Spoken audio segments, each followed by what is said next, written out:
হাতে ব্রেকফাস্ট বানানোর জন্য সময় না থাকলে আমার কাছে কুইক অপশান হচ্ছে ব্রেড টোস্ট। আর তাড়াতাড়ি যখন কোনো কিছু বানাই দেখেছি আমি খুব টেস্টি খেতে হয়। কোথাও ঘুরতে গেলে যে স্ট্রিটের পাশে পাশে যে গুমটিগুলোতে ব্রেড টোস্ট বিক্রি হয়, একদম অ্যাকিউরেট না ওই রকম ইয়াম খেতে হয়েছিল।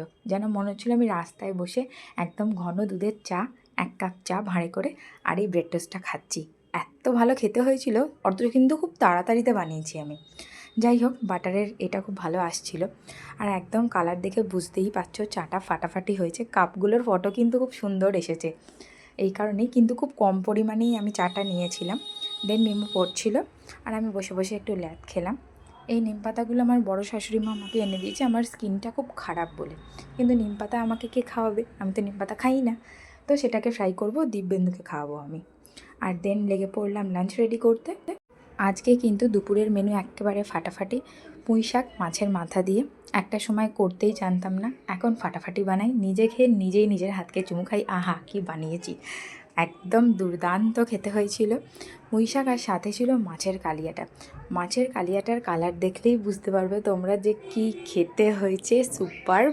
মনে হচ্ছে না একদম বিয়েবাড়ির মাছের কালিয়া। একদম মন ভরে গেছে আজকের লাঞ্চটা করে। ব্রেকফাস্টটাও সুপার টেস্টি হয়েছিল। আজকের খাওয়া দাওয়া পুরো জমে গেছে সকাল থেকে।